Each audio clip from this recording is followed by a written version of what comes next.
Hello, everybody, and welcome to the General Eclectic Podcast with Rod Dreher. I'm your host, Cale Zeldin, and we are back at you on the eve of Rod's departure for Vienna. But as always, Rod, there is tons going on. Weighs pretty heavy on the heart this morning when we woke up. Yeah, as you and I are recording today, the news broke yesterday about the school shooting in Texas, in Uvalde, Texas. And, what can you even say at this point? I woke up this morning and naturally the New York Times has about 10 pieces saying it's the fault of guns, gun laws. And you know what? I wish it were the fault of guns because then we could fix it. But I have a feeling that we don't know how to fix this. And, I remember when the Buffalo shooter, which, God, it was only a few days ago, and now it seems like ancient history. He left this insane manifesto that was full of white supremacist memes and all that. And that led the New York Times and others to say, aha, see, it's white supremacy, even though it was clearly the guy was like mental and it could have been anything. And now, but now though, unless we find out more, we may find out more after you and I record. Sure. This guy was just the Uvalde, Texas shooter. He wasn't white. He was Hispanic. He killed his grandmother, and then he went and shot up all those kids. And nobody seems to know why. Yeah. Well, right. I mean, there's this sort of dark chasm, like hole, black hole of meaning, right, at the sort of the core of this. That is, and it's almost sort of weird even to think about, these two things together, because I think Buffalo happened about, 7 or 8 days ago, 10 days ago, maybe, that there is no reason, right? There's no reason, as if there is some ever kind of justification to sort of, go on some sort of murderous rampage. And if we sort of oddly look for a way to score this, in a column or in a series of columns or rows, like it's some sort of Excel spreadsheet. Well, this one is clearly marked in, this is the fault of this, and then that one is the fault of that one, and like as if we're sort of keeping score in this sort of perverse athletic contest. You know why we do that? I think to impose a sense of control, to keep our terror at bay. I mean, it is true that some people do it because they want to use it to advance certain political goals. That's no question about that. But I think the deeper reason, even for them, is that we want to believe that the world is manageable, is controllable. And there's the same impulse behind conspiracy theory, That's right. The idea that is it scarier to believe that the president of the United States was shot in Dallas at a freeway interchange in Dallas, which is what Dealey Plaza is, right, by a shadowy conspiracy that made it happen, or just by one lone gunman, a crazy guy who happened to be in the right place at the right time? I mean, I think it's actually scarier, the second thing, because it implies a sense of randomness and the power of one deranged individual to shatter the world.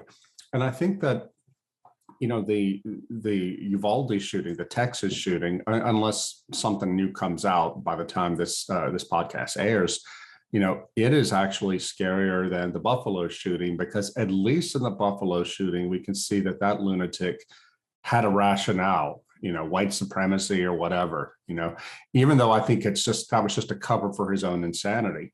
Why is that scarier, Rod? Why do you feel that it's scarier to contemplate a truth that there is no, kind of conspiracy there? Yeah, because there's nothing we can do about it then. If things are happening by virtue of conspiracy, or if, say, a terrorist like the Buffalo Kid was radicalized by the internet, then in theory, we can go in there and shut down those sites or pass gun laws and things like that. Then it will end. But I don't think it would. I mean, it's not to say that we should just sit here and do nothing, but I think that we need to stop lying to ourselves about what we can do. I was thinking this morning before you and I started talking that, you and I both grew up in South Louisiana. I grew up in rural South Louisiana, and what is very much a gun culture. Yeah. Guns were everywhere, still are, but they were when I was a kid. mass shootings were absolutely unheard of. I Yeah. can remember my dad, and I wouldn't do this today, but my father kept all of his hunting rifles and shotguns in an unlocked cabinet in our living room. Right. But my sister and I knew, like every other kid we were raised with, knew that never ever open that. These guns were treated as the untouchable thing, Mhm. and that's just when I think about people who are immediately blame gun culture, I think this is something that city people who didn't grow up around guns, they naturally defer to. Look, my wife is that way. Yeah. She when I got back from overseas, and she had announced that we were getting a divorce. She said, by Mhm. the way, I took all the guns in the house and sent them to be with our friends because I didn't want them in the house. And I thought, she thinks they're like snakes. Yeah. Yeah. Yeah. And she's Yeah. a Texan, right? But Right. she grew Right. up in the city. Yeah, And and it's a big difference, right? I mean, people tend to think this is strictly regional, but as you and I both know, I mean, I grew up in Metairie, which is a suburb of New Orleans before we moved to Baton Rouge, a suburb that is a suburb. There's no city. And I didn't grow up in the kind of gun culture that you grew up in. I mean, I had friends, of course, who spent their weekends, duck hunting during duck season and deer hunting during deer season and all that. I mean, I wasn't part of that. That was, I probably had more of a life like Julie than yours. yeah, yeah. Yeah. But the thing too that country people don't understand, and I got this when I moved to New York City and I Mhm. lived in Washington, Mhm. is that they don't understand the role guns play in cities. Yeah. Like I remember my folks back home would complain about gun control types and all that. Mhm. I said, you don't understand though. I mean, guns, the existence of guns in cities is a real menace. The thing that nobody talks about though, and we can see this right here in Baton Rouge where I'm living, Yeah. is that we had a record homicide rate last year in this town. It's all gun killings. Mhm. It's all young black males killing other young black males, or at least black people. Mhm. And this is another one of those things that nobody can really talk about. It's like the collapse of the black community, Yeah. and because what happens if it's unsolvable? We don't like to think as Americans or as modern people that problems are unsolvable, but if you in Baton Rouge, if you disarmed every black male, we would be the peaceful valley. But obviously that can't happen. My Right. point is simply this: that we here in America, we seem to be overwhelmed by problems that seem unsolvable, either because they're unsolvable by nature, or in order to deal with them, we would have to violate certain taboos. Yeah, and those taboos, we're not talking about the sort of the good old fashioned taboos of, of religion or traditional religion, I should say. What you really are talking about are intellectual taboos, right? You're talking about the sort of the demands like, well, we can't do X because of Y. We're not talking about religious reasons. We're talking about sort of legal and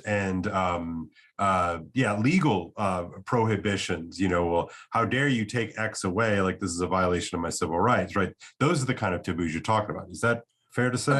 That's part of it, but I'm Okay. also Okay. but I'm also talking about the we both right and left have certain taboos, Mhm. and on the left, as we see, if you look at the New York Times coverage, the idea that things like what happened are the fault of guns, and there's Right. no other explanation for it but guns, or in Buffalo, white supremacist and Tucker Carlson. Tucker Carlson made this happen.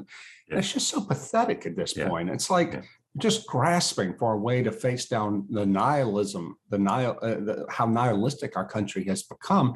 You're looking for a reason there, and I guess we have the same thing on the right. That Of course we never, do. No, of course we do. Yeah, yeah. and you and I would never be, I think, stupid enough or arrogant enough to think or say otherwise. Oh.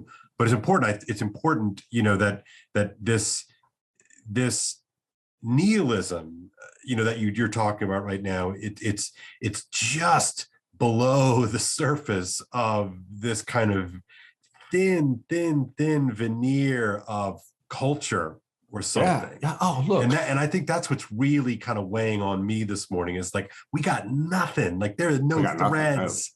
left or something. You have hit it, brother. I just this morning when I woke up, I was checking email and text.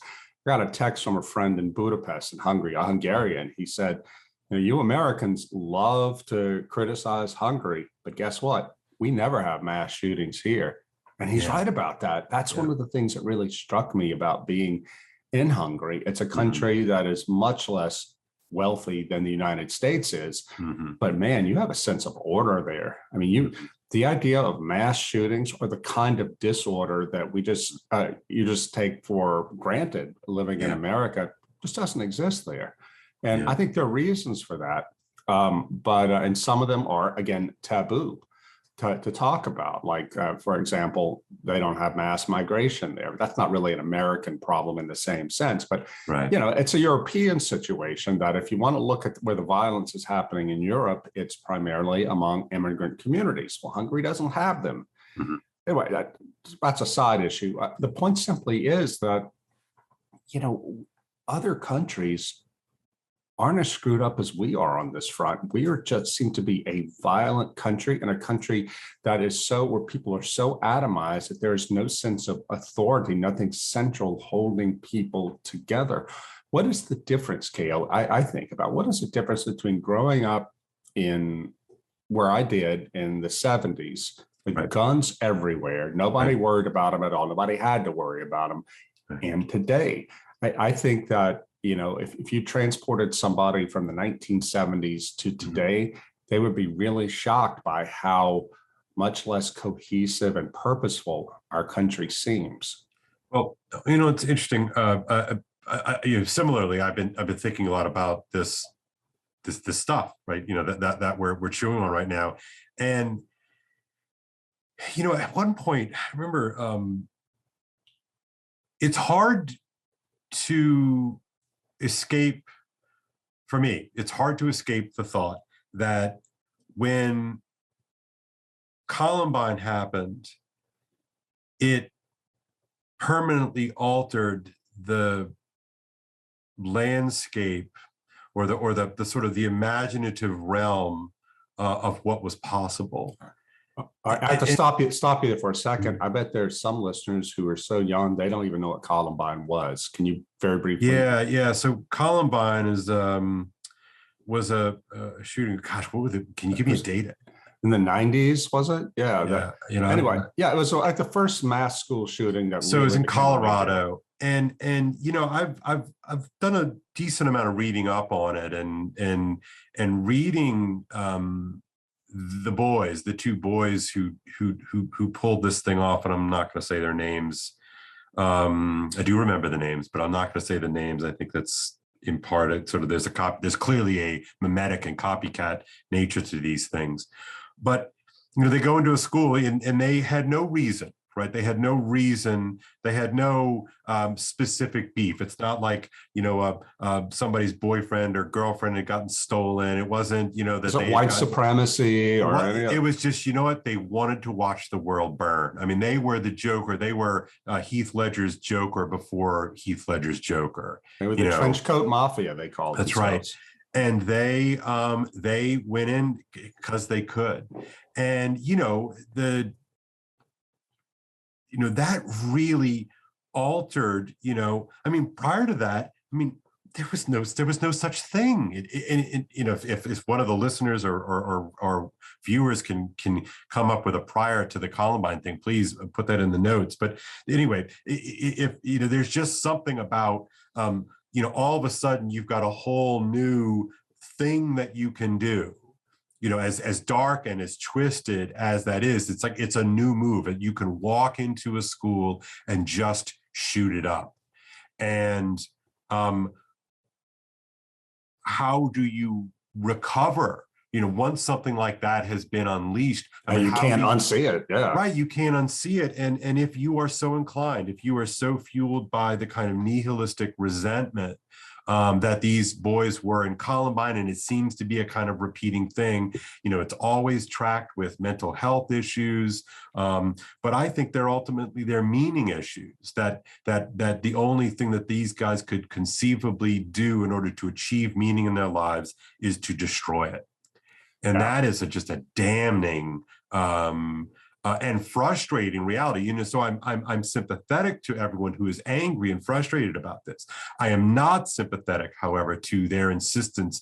You could just sort of hashtag NRA this thing, or Yeah. hashtag Ted Cruz, or hashtag some Republican politician because they're receive funding from the NRA or whatever. It's just dumb. It's not true. It's not right. And I woke up this morning and one of the guys I follow on Twitter was quote tweeting someone else, and this guy, I think he's a blue check guy, Ruben Gallego, and he says, F your prayers. They haven't worked for the last 20 mass shootings. How about passing laws that will stop these killings? Right.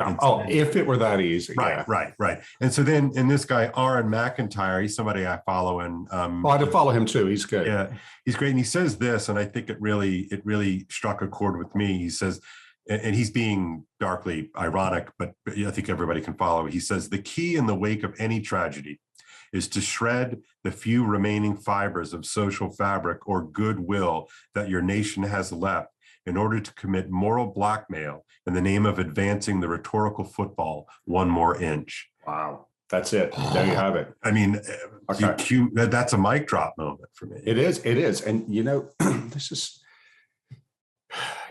since you and I talked last, I had to go to New Orleans, and they filmed me for a documentary that's coming out early next year on Fox Nation called American Requiem. And it's just about, is America falling apart? And at one point I found myself talking about how I, as a conservative, talked my son, or tried to talk my son out of joining the military.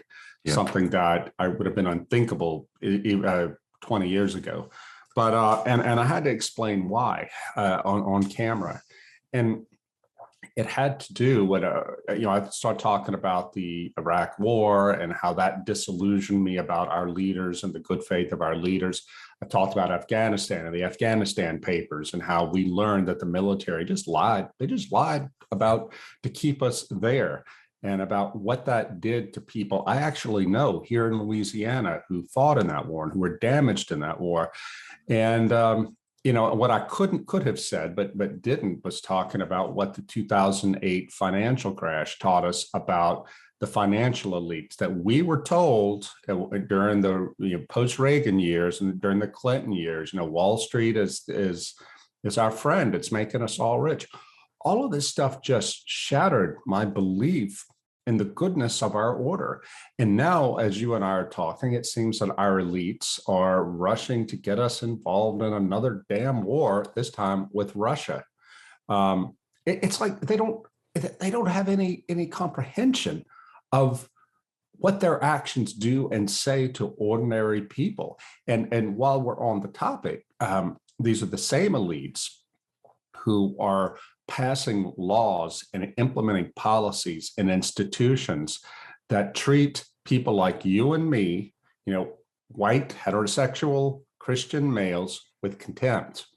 Since you and I last talked, Joshua Katz, my friend, who's a professor of classics at Princeton, they finally fired the guy, and they fired him on the false pretext that of some sexual peccadillo he supposedly committed or admitted committing like a decade or so ago. He was punished for it. More than, I think it was 06. 06, yeah, it was resolved. Well, they brought that up as an excuse to fire him because what he had actually done, his actual great sin in the eyes of Princeton, was to have criticized a Black radical group on campus for their outrageous demands, and he called them terrorists for their bullying of other people, including other Black students, as he pointed out. That's the thing you can't criticize at Princeton. And this, I think, is so symbolic of the elite order, that they choose favored people's sacred victim groups, and they make sacrifices of men like Joshua Katz. And but I mean, he's just an example of the sort of thing that we're seeing across the whole country, that we have created, or our elites have created, an order that is unjust, and that people are naturally wondering, why should I defend this? You know what? So I wanted to jump in here, and this is I swear there's a connection here, but in the context of cats.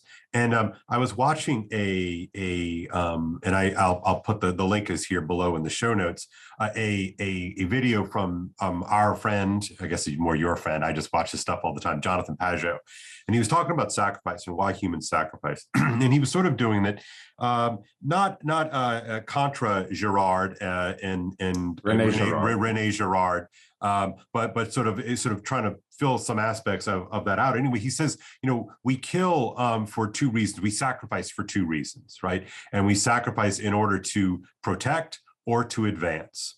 And what is fascinating to me about the situation with cats at Princeton is that this organization, this group of these organized group of professors were demanding that Black professors, BIPOC, Black and Indigenous people of color professorate were to be basically have to work less and get paid more. I mean, this is what it came down to. Okay, so just think you're not making that up, by the way. No, listeners to know you're not making that up. Yeah, I'm being quite literal, right? So let's say that if a university professor's commitment is to teach 3 and 2, right? To teach 3 classes in the fall and 2 in the spring, and have a summer off, and so some version of that, 2 and 3 and 1, or depending upon the terms that you teach. So that would be the rule for anyone who would be an assistant professor, say.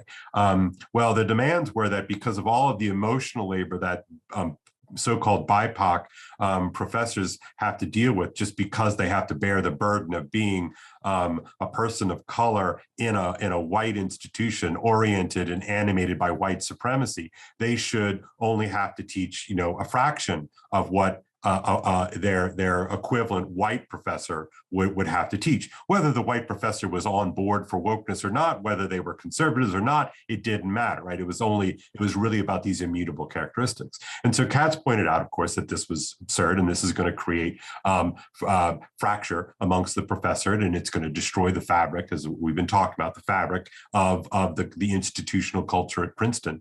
And so he is going after it. Right. And so what is fascinating to me, though, is that, so if you think about, we sacrifice in order to protect the group or to expand the group, to protect your world or to expand your world. What is so fascinating to me about the Princeton situation, you see this duplicated in other places, is that under the guise of protection, they are advancing. Right? Oh, yeah. They say the hegemony of this worldview. Right. So they say that they're protecting vulnerable people from whiteness. And they mean very specific things about this, right? That they're going to protect vulnerable peoples, sexual minorities, and and the whole gamut against white supremacy and white supremacy culture. But what they're really doing is they're advancing the football, to use Aaron McIntyre's phrase. They're advancing the football under the cover of protection, and so it's just so frustrating to watch this thing unfold. Oh, it is. And, just this past week, I listened to a philosophy podcast about Antonio Gramsci, the Italian Marxist. I'm so excited about this because I've been trying to, go Gramsci. I mean, the only thing I know about Gramsci is what everybody knows. And he talked about how, one achieved the revolution by marching through the institutions. Well, I dug a little bit in this week and found more what he meant by that. And his idea was that a culture is controlled by those who define what is, quote unquote, common sense. Right. The sort of things that nobody really questions. Obviously, they're true. And in Gramsci's view, the bourgeoisie, the middle class, had controlled the working class by controlling the narrative. It says these are the things that are obviously true that nobody questions. And his idea, Gramsci's idea, was that in order to advance a revolution, we needed to change that narrative, so when he talks about marching through the institutions, he meant get people who agree with us to come into positions of power to retell the narrative, create a different narrative, and then enforce it. Well, and Gramsci, again, as a Marxist, he's being a theoretician of power.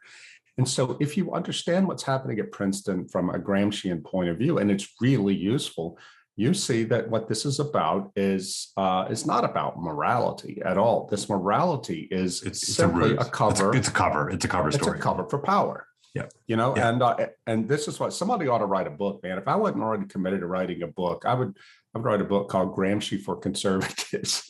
Well, I would like to do that. So make me do it. No, I look, I've been really on this Gramsci beat for a long time, and it's so fascinating because Gramsci was arrested by Mussolini and thrown in prison because he was agitating, what everybody forgets about Mussolini, of course, is he was a socialist before he was a fascist. I mean, basically, anyway, that's a side And note. he was the guy who invented the term totalitarianism, by the way. That was a Mussolini coinage. Right. And so Gramsci wrote, he was in jail for a long time and wrote these huge notebooks that were basically obscure. Nobody really knew about them, but people believe that Mao knew about them, and Mao used them as his. I mean, this is Mao, of course, is the Long March guy, right? And so this is largely inspired him. But Gramsci doesn't come into the English-speaking scene until the 70s. When none other than Mayor Pete Buttigieg's dad, professor at Notre Dame, translated his works into English. And I would say that the operating system of woke is Gramscian. It is essentially what we are dealing with. That when you hear people talk about we need to change the narrative, or we need to capture the narrative, and that is essentially Gramscian framework. And look, there's something very compelling about it. I think he's basically right that whoever controls the means of cultural production, the hegemony, they are ascendant, they are in power. And I think we have been fooled as we sort of watch our sports and drink our beer. We've been fooled because all of our institutions, and I sincerely mean that, all of them, all of our institutions have been infiltrated by an essentially Gramscian front. And we are trying to fight this thing, but I don't think that people have really understood just the widespread, deep infiltration of these forces, and that's why I get frustrated. I sometimes it overwhelms me. I can see that, and if you think about it in a Gramscian point of view, you think about the things that we are not allowed to talk about. Just in the past week or so, I went down to New Orleans and stayed with some friends. My friend, I call her Allison in the blog post I wrote about her. It's not her real name. She is recovering from her own childhood sexual abuse, and she had become an alcoholic, but she's been in recovery for a while. And as part of her therapy, her attempt to self-heal, she has thrown herself into helping families in crisis, especially families with kids. And she was telling me about a particular family she was helping. Allison, by the way, is white. This particular family, it's Black. It's a mom, her boyfriend, and like 4 or 5 kids.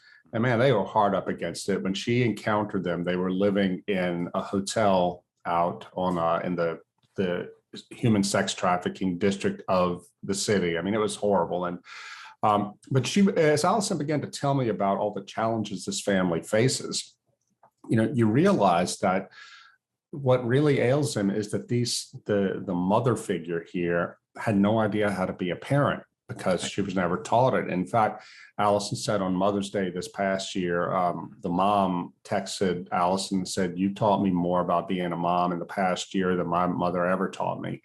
And the reason I even bring that up is because listening to Allison get into the nitty gritty of this family's crisis, you realize that, man, there is no government program. There is nothing that can do anything more than help at the margins, because we're talking here about people, not bad people, but people who have lost the ability to learn how to thrive. Allison was telling me that she's having to teach these people, the adults in the family, just basic, this is how you live skills that they just weren't taught. And listen to Allison talk about this. I was thinking about the collapse of the Roman Empire, because everything reminds me of the collapse of the Roman Empire. But to be serious, this professor at Oxford I interviewed once, who's an expert in this field, he was telling me that people have no conception. People today have no conception about how immense the collapse of Rome was in the West, in the sense of basic knowledge that everybody took for granted, that this is just how you live in civilization. It was all gone, and they had to rebuild from scratch.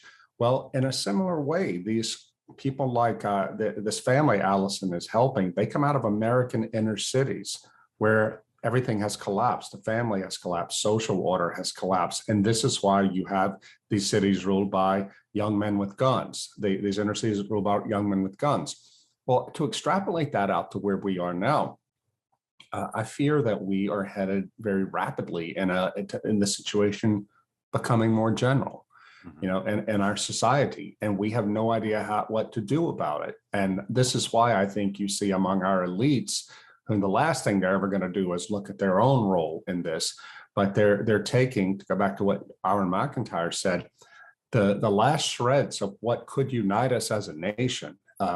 Whether it's in traditional religion, whether it's commitment to bedrock American constitutional values, about e pluribus unum, et cetera, and they're just shredding it, and they're giving these fake solutions. Let's pass more gun control laws, when they have no idea what to do about the collapse of the family in Black America, now spreading in white America. And because you can't, there's nothing, there's no technical fix for that sort of thing. And so it terrifies us. We'd rather listen to comfort ourselves with theories and programs of things that will fix it if we just do it. And again, it's the same thing as on the right, rather than confront the real problem. Do you think that and I really want to ask this question, do you think that we are simply forgetting how to live? Like in some like foundational base sort of way, like just how to live, like what that would mean. That's what I'm talking about. I mean, I can remember back in the 70s, we didn't go to church as a family, and we didn't, my folks felt like we didn't really have to go to church because everybody. What did you do on Sunday mornings? Because we were churchy people, like we went, we were good Catholics. We had to go, like that was the rule, and we did, and we got all dressed up, and we went on over. What did y'all do on Sunday mornings? Well, some Sunday mornings, my folks dropped me and my sister off at Sunday school. My mom sat outside smoking Marlboros, reading the paper. That's so funny. Wow. And then every now and then we would go to church as a family. But most Sunday mornings we just got up, had breakfast, and read the paper, read the funny papers. That's what I did. But I guess the reason I bring that up is I look at the insufficiency of that, because my folks were like so many other people we knew. They weren't unique in this. They just felt like that, we can ride out this cultural capital, because even if you don't go to church, everybody knows that quote unquote Christian values are true. Right. And so my folks they had no way of anticipating how quickly all that would come apart. And I brought that very story up when I was in Hungary earlier this year. I was in a public discussion at a university, and there was a Hungarian official there, a really smart guy who is Catholic, doesn't go to church though. He told me, but he said, why isn't it enough just to have Christian values as the basis of social solidarity? And I said, well, in the past, it was enough. And maybe it's enough here in this country. Hungary is a country that's fairly socially conservative, certainly cohesive, but not big. They're not big churchgoers. Right. So the problem is that's what my parents thought too. And modernity itself, the different currents of modernity are so strong that if you don't have a positive and underlying active commitment to your faith, then just latent Christianity is not going to be enough. This is what the Roman pagan elites discovered in the 4th century. There's that great book you and I have talked about before called The Final Pagan Generation by Edward Watts, historian, in which he talks about, God, I wish everybody would read this book. He talks about how in the 4th century, according to the written records we have, the Roman pagan elites, those who followed the traditional religion, they had no idea what was happening around them. They really didn't. The fact that Christianity was spreading widely among the masses it never threatened them because they thought, well, we've always been pagan here for hundreds and hundreds of years. We always will be. The pagan temples were still open. Sure. Even though they're made out of stone and marble. I mean, Right. And even though the Emperor Constantine in 315 had converted to Christianity, or at least converted the empire to Christianity, it didn't really matter because there were still lots of pagans until suddenly, boom, there weren't. That's what we're in. I think the future historians will look back to the late 20th and 21st century as being the equivalent for America of the 4th century for the Western Roman Empire. Well, however long you and I wind up living, right, it really will be coterminous with our lives. You were born in the late 60s. I was born in the early 70s. And I think you can really kind of, it's an easy rubric for us, but it's basically, the time in which you and I have sort of shuffled around the earth will have been the time where all of these things, these plates have shifted and moved, these underlying things. I'm struck by your story. I was interesting about the reason why I asked, have we forgotten how to live? And I think that we basically have. But you think of, I'm just based upon some of the things I'm reading and teaching right now, that we human beings, we have these sort of two ways in which we understand maturity, right? If you're looking at, like, for instance, if I'm looking at an organism, an organism achieves maturity from childhood to adulthood, and it basically means that they go from, not being able to reproduce and then to be able to reproduce. Like, that's what sort of an organism's maturity is. Yet we have in humans, we have, there's this weird time from around, roughly 14, let's call it, to roughly 25, we'll call it now, in which you are biologically capable of reproductive maturity, but clearly we're not. Right. And what's fascinating to me is that you don't achieve emotional and intellectual and cultural maturity chronologically. It doesn't just happen. And I think what your story, what you're talking, your friend from New Orleans, who's talking about these the arrested development of entire generations of people, is because we barely know how to sort of biologically reproduce, perhaps on some sort of visceral, natural level, quote unquote, but we have no idea how to thrive. We have lost our ability to live, and that's just really striking to me. Right? You saying that makes me think of how proud I am of my second son, Lucas. He just graduated from high school. He's planning to start trade school this fall, but this kid is such a go-getter that he went and got a job at a garage because he loves cars. He's passionate about cars. And I found out from him this week that he's making like between $3,000 and $3,500 a month work at this garage because he loves physical hard labor. But the thing that reminds me so much of my dad is Lucas is like, I don't want to sit around. I want to work. I want to work.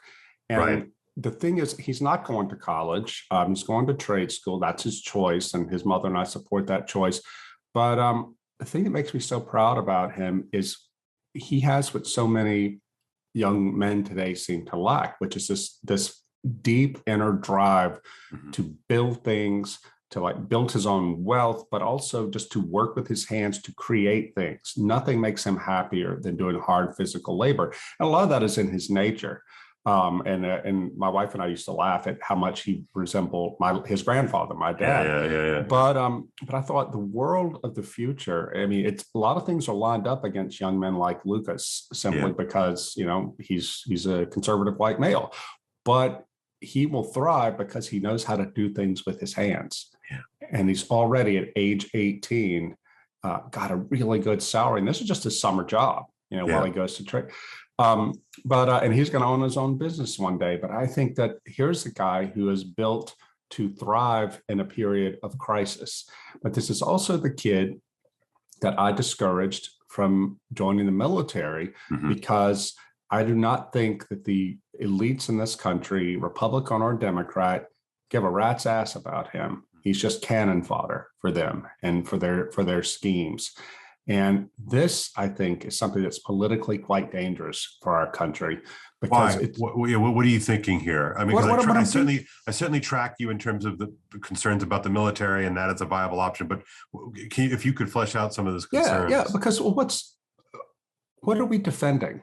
What kind of order are we being asked to ask our young men and young women if they join the military to defend with their lives? And think back beyond that. I mean, and this really becomes clear when you do like I've done this past year and go travel overseas. Mm-hmm. If you had to make the case for America to other people, it's a lot harder to do now than it was when I was younger. I've been traveling since I was in college, and it was, America's never been paradise. No country is utopia, but it was a hell of a lot easier to defend this country than it is now.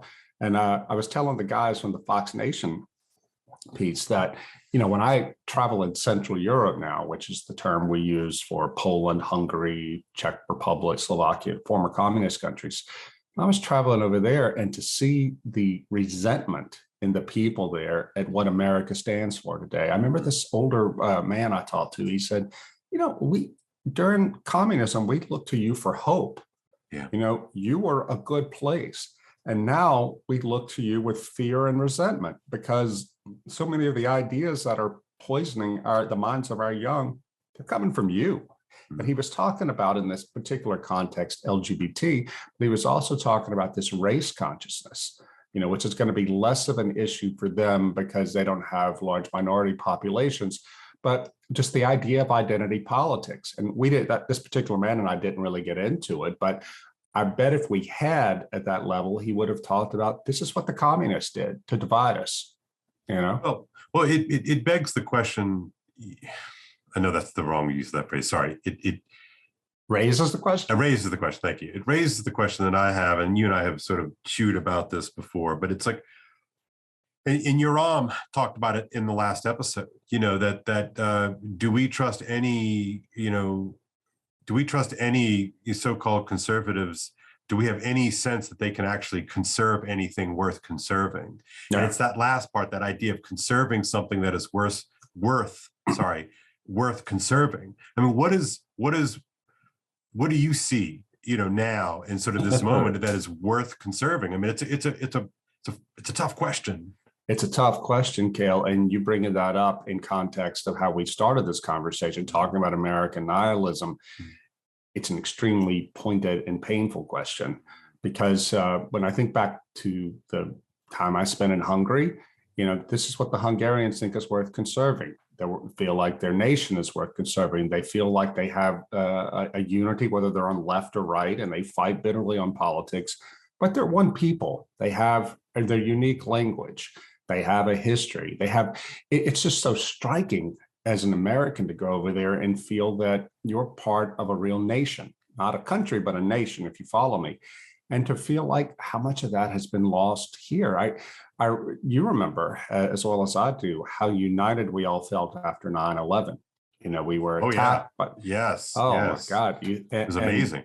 And how I don't know if ironic or tragic is the right word here, but it all fell apart. Yeah. And now when I feel almost revolutionary when I look at what has become of the American system and the institution. I feel like, what is there to defend? It is the people who run this country have arrayed themselves against people like me, and they are closing off the avenues of advancement for people like me just to live our lives and raise our kids according to our own values and not be punished for it. I mean, that's the thing where it gets really kind of scary, because it's like, I want to believe in my country. There's a great line. I think the best definition of patriotism that I've ever heard is the chorus of a song by Little Steven Van Zandt, who was he played guitar for Bruce Springsteen and was later in The Sopranos. And the song is called I Am a Patriot. It came out like in '84. And the chorus is, I am a patriot and I love my country because my country is all I know. I want to be with my family, with people who understand me. I got nowhere else to go. I am a patriot. And that, I think, is probably the essence of patriotism, the feeling that, these are the people who understand me. This is my family.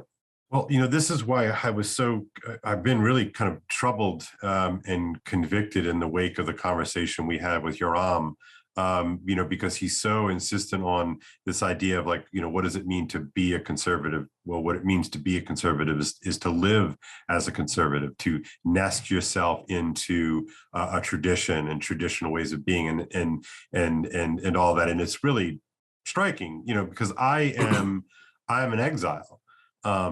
And I have structured. No, I mean this. I'm not. Oh, no, I'm not. I'm laughing because you think you're an exile, pal. Yeah. Let's talk about that. Yeah, no, carry on though. But you're right. You're right. And I don't live in the nested context of my mom and my dad and my brothers and their families. I'm up here, and doing this thing now. I've nested myself in a community. It's a boarding school and it's a Catholic school and all of that, right? But it's in a weird way, like I'm not a Rhode Islander, and I love Rhode Island. Rhode Island has been nothing but good to me. I mean, I do love it up here, but it's weird, that I'm in exile from my inheritance in a very real way. And, I know you can kind of push this sort of thing too far, and you get into sort of the worship of roots just for the sake of worshiping roots. And, that's not really my bent, but we live in this sort of fluid thing, and we teach young people like, like go to where the jobs are, and go away for college and never come back, or go to New York City or go to Los Angeles or whatever it is. And I remember back in the day when you and I were teenagers, and you were probably in your 20s, early 20s, the people in Louisiana were always wringing their hands about the great brain drain, right? That people were going to Houston and Dallas and Atlanta and leaving Louisiana, and for good reason, because the economy was terrible and the state had been mismanaged woefully. But we've encouraged all this this outward movement, and what does it say about our culture that we don't have that sense of local pride? What are we conserving? I don't know. I'm just sort of asking these questions a lot because I don't have an answer for it. Well, and here's the black pill coming from your old pal Rod. Yeah, right. I moved back to Louisiana with my wife and kids in 2011 to reverse this very thing that I lament. Right. And I'm going to be careful what I say here, because as listeners may or may not know, I'm going through a divorce right now. My wife filed for divorce about 6 weeks ago, and I don't want to do anything to jeopardize that process, Sure. The legal process. Nevertheless, I can say this. I moved back here, and my family in Louisiana, meaning my mom and my dad, my sister's kids, they were so quote unquote conservative and so rigid about their idea of what right and wrong is, that they refused to accept us back. And they refused to accept us because, in their view, we were city people. I remember, and I wrote about this. I'm not telling tales out of school. I wrote about this in The Little Way of Ruthie Lemming, which I should say I allowed everyone in my family to read before I sent the manuscript in, because I didn't want to, say things. Yeah. But I got into an argument with my dad once, and this is in the pages of Little Way, talking about why my sister's kids who were still at home wouldn't accept us. Now, I had been told by the oldest of the sisters, who's no longer living there, that they won't accept you because our mother and our grandparents, that is to say my mom and dad, raised us to think that you were bad because you left. Because you left. Because you left, and because you adopted city values. I'm just stupid, country people prejudices. Yeah. And the fact that I had chosen with my wife to come back with my wife and kids and embrace that values and serve the family and be part of the family, they couldn't forgive. But the thing they couldn't forgive was that we were different. And I remember getting into an argument with my dad. He was so mad, and I said, well, look, these kids won't accept us. And he said, well, you and Julie aren't trying hard enough. I said, are you kidding me? And I listed all the things that we did. I said, Daddy, we know why they won't accept us. They were raised to think that we were bad, and you were part of that. And he said, well, can you blame them for not accepting you? Y'all are so damn weird. Now, I bring this up not to gripe about my parents, but to say that, in the end, their refusal to accept us led to me falling chronically ill, Right. and with mono. And the rheumatologist said it's because of that stress. And that chronic sickness introduced so many problems into my marriage that now here we are today in the year of our Lord 2022, getting a divorce. Yeah. Now, I bring all that up to say that I can't sit here as a pro-family religious conservative and say that we have been untouched by this, by the collapse. We have. We're going through it right now, and I don't want to be a hypocrite about that.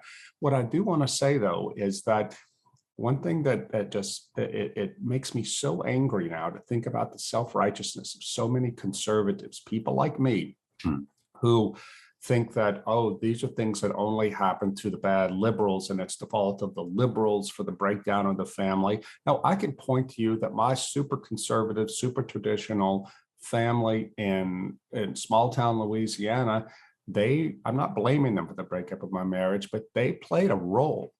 And I think about, when I think about the role they played, I think about that famous passage from The Leopard, that Lampedusa novel about 19th century Sicily, about during a revolutionary period. And some character says things have to change in order to stay the same, which is simply to say that if my family back in Louisiana had just altered just a little bit in a sensible way to welcome us back, not only would my family, my marriage, my kids probably still be together, but so would the family in St. Francisville, which is now disintegrated.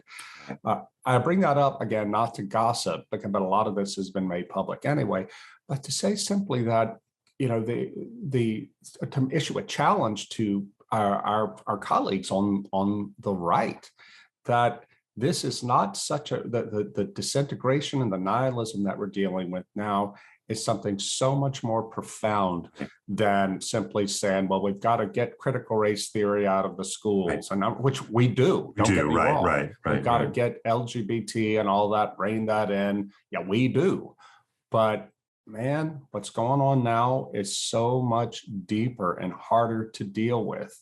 And I just don't see any leadership from any sector capable of handling it. Yeah, just before we logged on here to shoot, I lamented the utter and total breakdown of authority in our time. You think about the kind of authority, think about when you were a little kid and like the principal. Yeah. Remember, like in elementary school, the principal. And man, that person was like Zeus, total, that kind of authority. You throw on the news, that was authority.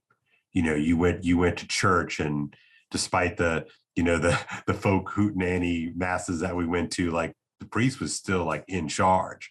The Pope was in charge. The bishop was in charge. Like there was real authority. And in our lifetime, Rod, every conceivable organ or platform of institutional authority is gone. It's gone medically. It's gone scientifically, it's gone culturally, it's gone religiously, it's gone governmentally. I don't know where that is right now. And this is I'm worried, like really capital W. I'm worried. What is holding it together? If either we go down to anarchy or we go down to sheer force. I think about the collapse of authority, and I can see that we're running out of time here, but I want to bring this up because it's something going on in your church. Since we last talked, Archbishop Salvatore Cordileone, the Archbishop of San Francisco, issued a statement forbidding Nancy Pelosi, his, would you say constituent? No, not really that. But she's in his diocese. Yeah, he's the ordinary. He's her ordinary. pastor. He's her bishop. He's forbidding her from receiving communion because of her support for abortion rights. Now, she ended up going to church in Georgetown, probably to a Jesuit church. It was indeed Trinity, Holy Trinity. Yeah, and received communion anyway. Now, the thing that strikes me as an outsider to all this is, I say thank God Cordileone did this. Finally, a Catholic bishop who's going to enforce this stuff. But it's also how this is sort of like King Canute ordering the tide back in. Nobody Yes, cares. that's a great example. That's a great It's- flesh out that example of the well, King the Canute thing. story is King Canute. That what that metaphor means is he went and he stood at the edge of the water as the tide was coming and ordered the tide to go back out, and it was a sign. That's always brought up as a sign of the Yeah. impotence of authority. Yeah, You know, the yeah, tide was going to do what it was going to do. Similarly, there was a time in the past when the archbishop forbidding a politician from receiving communion, that would have been respected. You might have hated him for it, but it would have been respected. Now she doesn't. and it would have been a political death shot. Yeah. I mean, Yeah. if a Catholic politician had been ordered by an archbishop, you know, you're done. Yeah. You were done. Yeah. And now it's like, No. nah. Yeah. No, nobody cares. Nobody cares. Like Except right, crazy people like me, right? right, You know, yeah. you know. Like right now in the Orthodox Church of which I'm a part, because I'm in the process of a divorce now, according to the church rules, neither my wife nor I can receive communion until the divorce process is finished. And for us, it won't be finished until we get a church divorce, which has to come after the civil divorce. And the civil divorce won't come until 1 year after filing, which is to say April 15th, 2023. And even then, some Orthodox churches, each year, whether you're Greek or Antiochian or whatever, you have your own. Some of them, I know the Antiochians won't let you receive communion for 6 months after the divorce.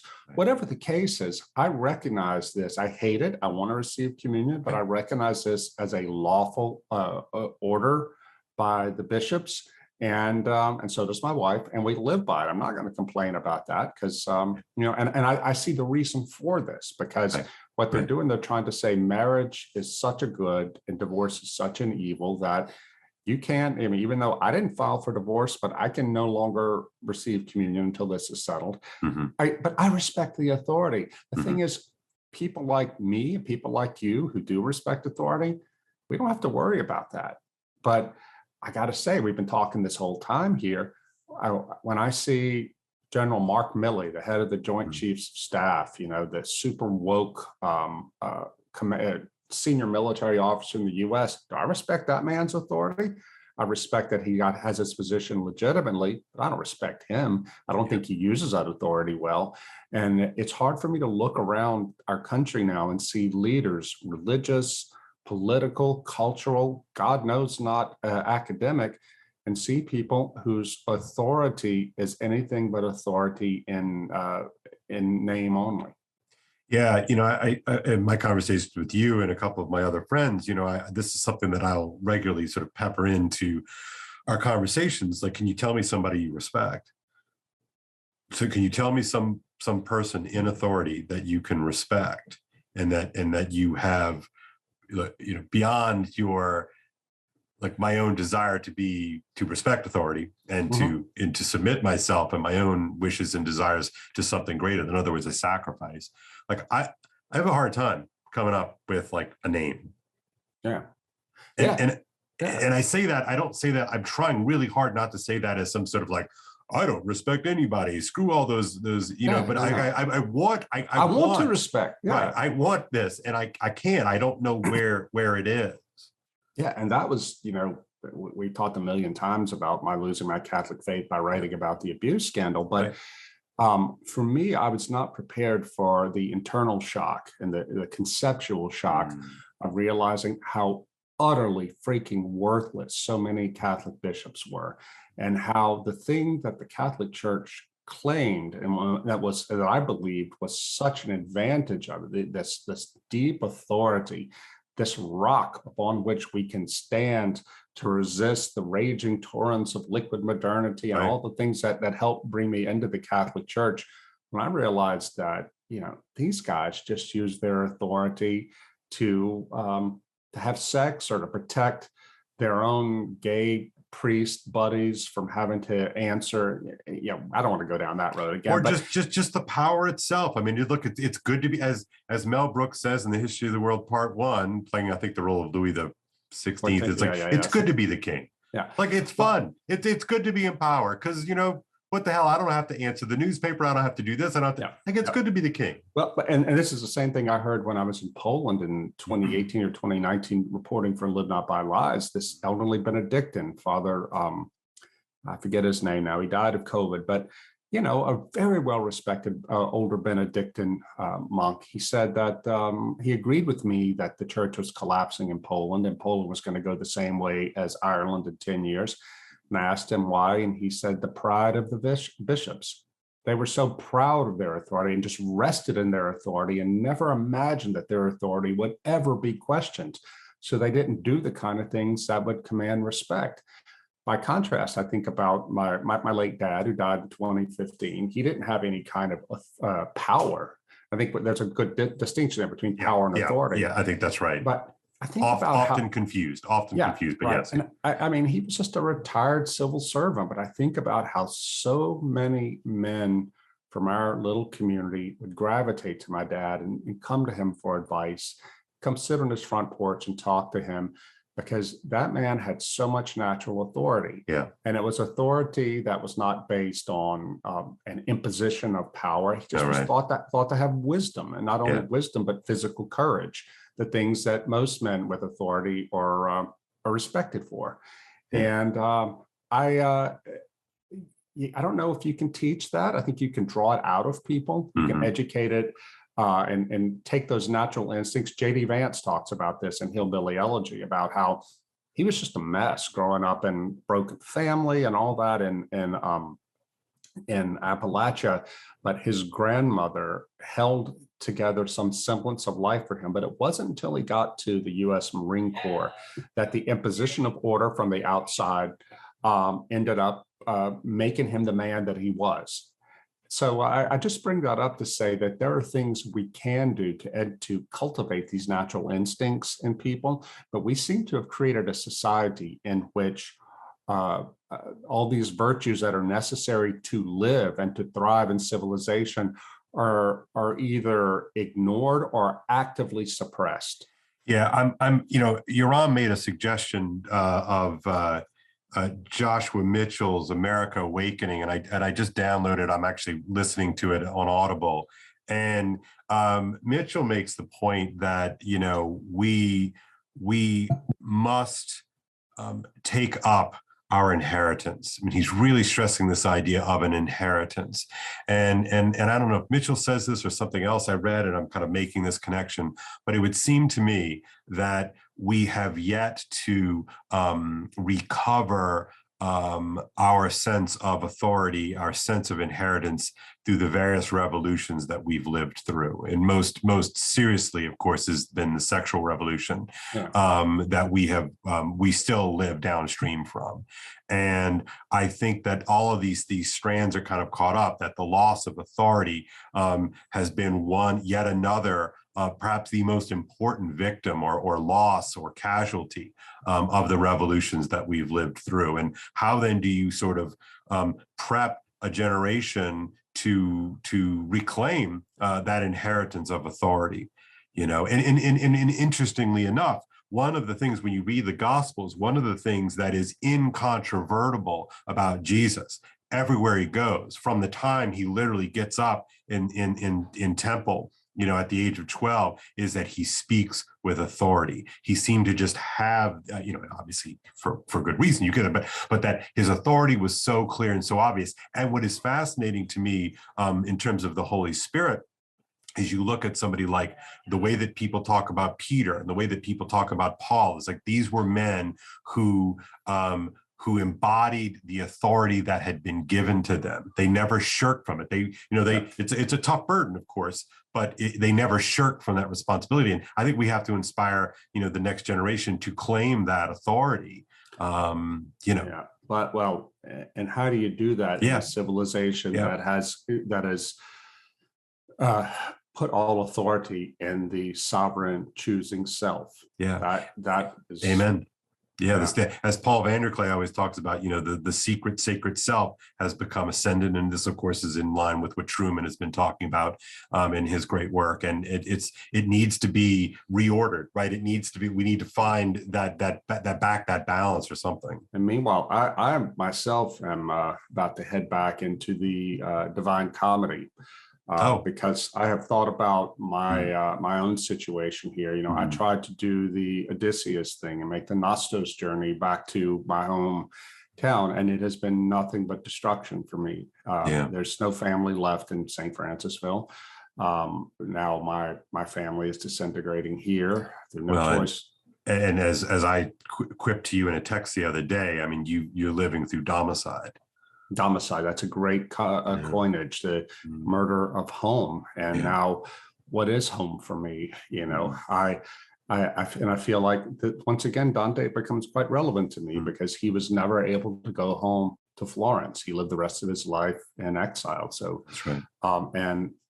but he redeemed it by creating great art, and art that has continued to nourish people and guide people for many centuries on. And I began to think that, there's nothing I'm getting very personal here, but there's nothing I have wanted more in my adult life than a home where I want to be with my family, with people who understand me. I have nowhere else to go.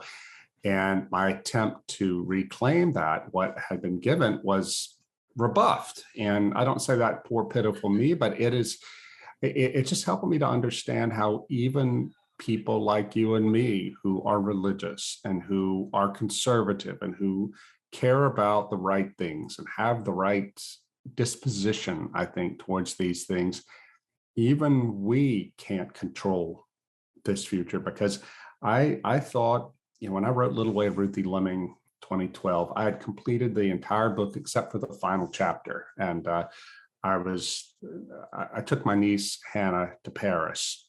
She was 19, my sister's oldest, because I wanted to show her. I'd always excited her about Paris with the stories I had told her about the city I love, and she really loved it too. And I talked about how my love for that city was planted by our elderly great aunts who had served in the Red Cross here during World War I. But it was in Paris that she revealed the truth about our family and how they felt about me. And that was the bomb that went off, that, and we're still feeling the repercussions of it. And even that could have been reversed if they had all just said, you know what, we were wrong. Let's turn this around. But they couldn't say we were wrong. They were too proud to say we were wrong and change things. And anyway, I just feel that now that when Dante wrote the Divine Comedy, Tuscany was falling apart. Right. It was very much so. Family against family, city against city, and all that. And he was the poet of exile, but he was literally exiled and had to travel around. But he also wrote from a culture in which all the sources of order and authority were in question. In fact, the great villain, as you well know, of the Divine Comedy is the Pope. Yeah, the Pope, exactly, the Dark Father. He's the Darth Vader. And when I need to go back today. In fact, I'm going to do this when you and I get off. I'm going to go back today and find my Dante and read about his take on power. Because Dante's solution for all this was very different and impossible for us today. But Dante recognized that you could not have a stable and thriving society without authority being used. Where does that come from? Right. And remember, Judas, Brutus, and Cassius are the ones who have sold out their Lord, right? That they have, they are in the maw of Satan's jaws because they have sold out.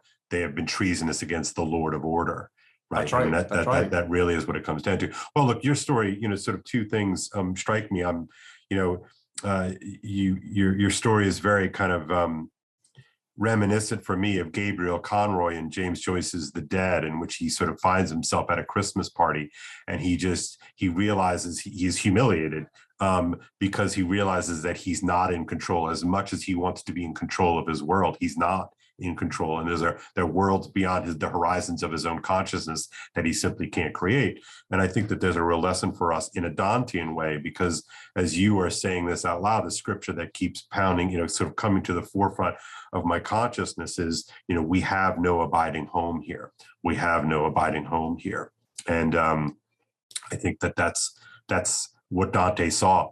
That even his love of Florence, right? And for him, his love of Florence, his love of home, his love of Domus, even that idol had to be smashed. which Yeah, is terrifying. It's terrifying. and maybe that's what God is doing in me too. I remember when I was in Jerusalem recently on Holy Week, just days after finding out that my wife was divorcing me. I was sitting there in a chapel in the crypt, and I thought about how Peter, in one of the gospel accounts, Peter unsheathes his sword to protect Jesus in Gethsemane when the Romans come to arrest him. And Jesus tells him, put your sword down. What he basically tells him is what's about to happen has to happen. It has to happen. And so I think in that way, we can bring order to these crazy things that happen around us. It's not to say that we have to be fatalistic. That's not what was going on. But Jesus knew on that. I mean, as Christians, we believe that he knew that the horrible thing that was about to happen to him, that his trial and execution was necessary for the divine plan to be fulfilled in some way. So for me, that's when I think about these things that I've been going through, and I still have to face, it has actually made my faith stronger. Actually, I don't say, God, where were you? I know he is right with me. But what I pray for is to receive these blows, these terrible things. I pray to receive them in such a way that I'm walking in his will. Because one thing we American Christians really have a tough time with is realizing that sometimes suffering is something that has to happen, and that the greater good can come out of it. I would have, accepted suffering the rest of my life to protect my kids from having to be children of divorce, but that was taken from, I didn't have that authority, or I didn't have that power, I should say. Yeah, right. And therefore, I can't just sit here and just, curl up in a fetal position and say, woe is me. I have to see what God has for me there and how I can respond to this destruction that has come upon my family, and use it in a redemptive way. And the only way to do that is to cooperate with the Holy Spirit. But man, I wish I had somebody I could talk to who was a lot smarter than me and wiser and holier, underline holier, who could guide me through this. I have a couple of people that I've been thinking about, but I'm going to reach out to them because this is beyond my ability to handle on my own. But I know that there are wise men and women in this world who have dealt with this, who are there to help me. And I'm going to go find them.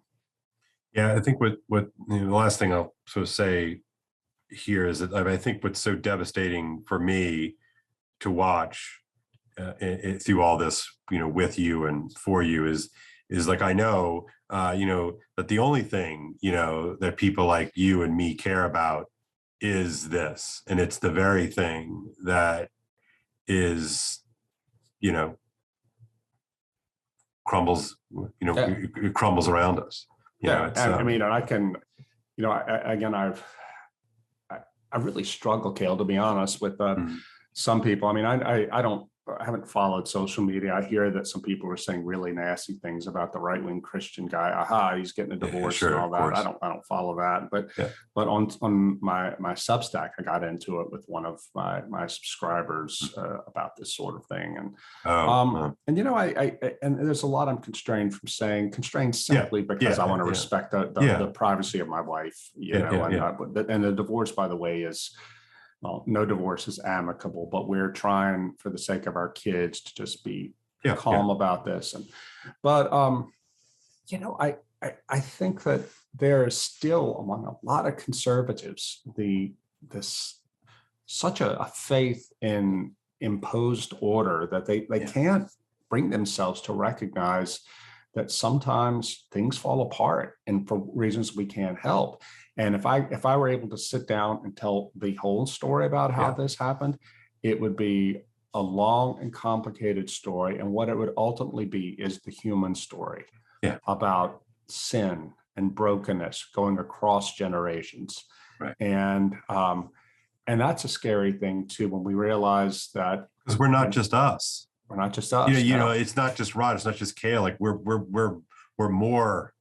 We carry these long spirits, as I'm fond of saying, and we're more than who we are. Yeah, and there's no way to understand what is happening to me and to my wife without understanding what happened in the Well, families in which we were raised. Right. See, because even conservatives will sort of fall prey to this sort of the Charles Taylor notion of the buffered self, as if I'm just some sort of like completely buffered, cordoned, secret self unto myself, and I can just sort of will reality into being. Well, guess what, folks? No, you can't.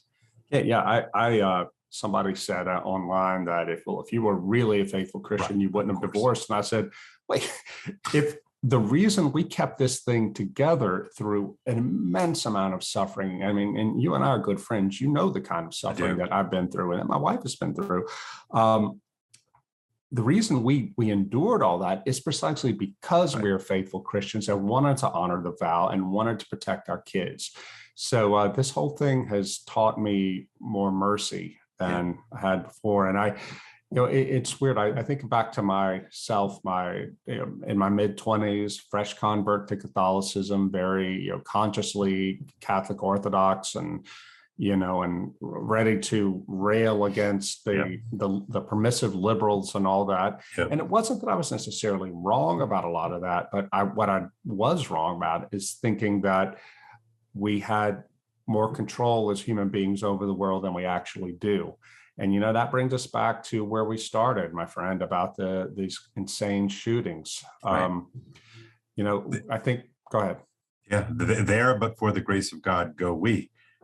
I mean, it's just, it really, nihilism that we started off the show with is real. Like, you know what I mean? Like there's a temptation that we all have toward it, because of the immensity of our personal sufferings, the immensity of our personal pains.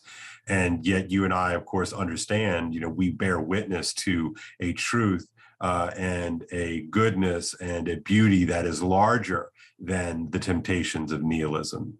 Yeah. And yet I'm as enraged as I am by the injustice of these evil actions. I can't sit here and pretend that, that those dark flirtations aren't a reality. Sure. I can remember being back in high school, and, my heart was broken by some girl that didn't love me and all that. And, and having these murderous actions, not against her, I just blow up. But I mean, that was never more than just a silly passing fantasy. Well, now people are acting on it, because I think you see one person does it, as you pointed out earlier, and that it is possible.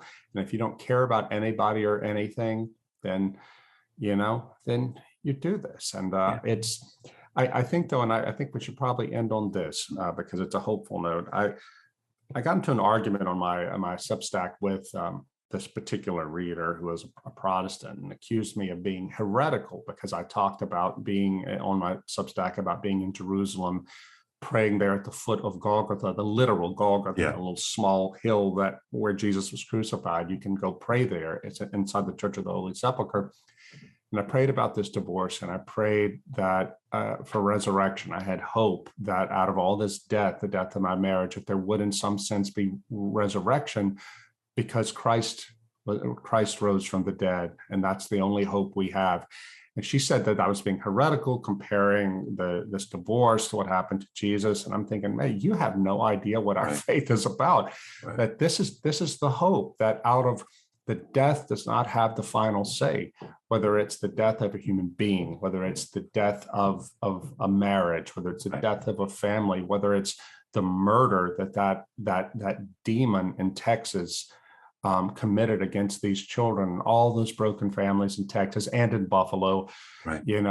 If I did not believe in Jesus Christ, if I did not believe that his having trampled down death by death was going to lead ultimately to resurrection, that we were not fated to sit here in this brokenness and lament the world, then I don't know how I could leave the house in the morning. And this is the kind of faith that our pastors and our priests need to be preaching, this sort of bourgeois, moralistic, therapeutic deism. That's nothing. That is poison. It's zombie nihilism. Yeah, but it's a form of nihilism because the kind of brokenness and evil that we've seen in Buffalo and in Uvalde, Texas, this sort of thing in one way or the other is going to increase. I realized talking to my friend Allison, the New Orleans woman who's helping that poor Black family, it's everywhere. I don't see it because I live in a middle class world. She lives in a middle class world too, but she opened her eyes out of her own brokenness. She came from a middle class, conservative, religious family, and yet some members of that extended family molested her and broke her. But she is repairing herself. She's a Christian. She's an evangelical Christian. She says, God is fixing me. And as part of the fixing process, she's reaching out to help others who are as broken or more broken than she was across racial and class lines. And right. She's a real hero of mine, to be honest. And you'd never guess it. You see her walking down the street, you just think this is a middle-aged, middle-class white girl from uptown. Right. Like there she is. And that is where the hope comes. That's inspiring. I mean, and that's the kind of the quiet, simple, small H heroism, that most of us are called to. Yeah. And I think too of, my late sister, Ruthie, for all the pain that came out of that story. I was thinking about, it just comes to mind the story of Shannon Nixon, who was one of her first students when she started teaching in the early 90s. Shannon was at the time a Black girl, 6th grade, came from one of the poorest and most broken families in the entire parish. But my sister saw something in her, had a compassion for her, and devoted herself to tutoring Shannon and to staying in touch with Shannon as Shannon went off to high school, and given her hope, the hope that Shannon did not have from her family, which was so torn apart by alcoholism, drug abuse, all kinds of dysfunction. And my sister gave Shannon the hope that she could better herself and that she should not listen to those in her family and in her community who are trying to tear her down for aspiring to do more for herself. Well, today, Shannon, she ended up going to the military. That was her ticket out. She married a great guy, started a family, got an advanced degree, and is now doing everything she wanted to do, living in San Diego. And I asked her when I was interviewing for the book, she told me, she goes, your sister was my angel. She was the one who was there to help me.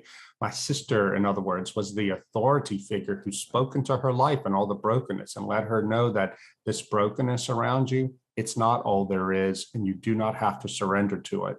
And I asked her, I said, would you consider going back home to Louisiana like I did? She said, there's no home to go to.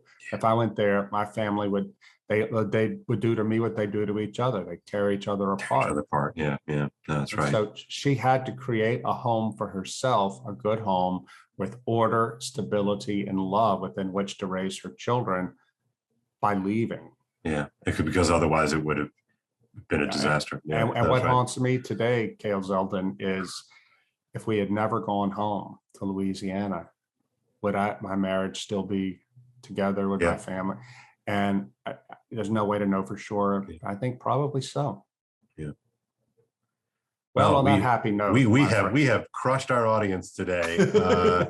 I'm sorry, everybody, but I'll take it today, Rod, so you don't have to do it. Don't get nothing on you. All right, brother.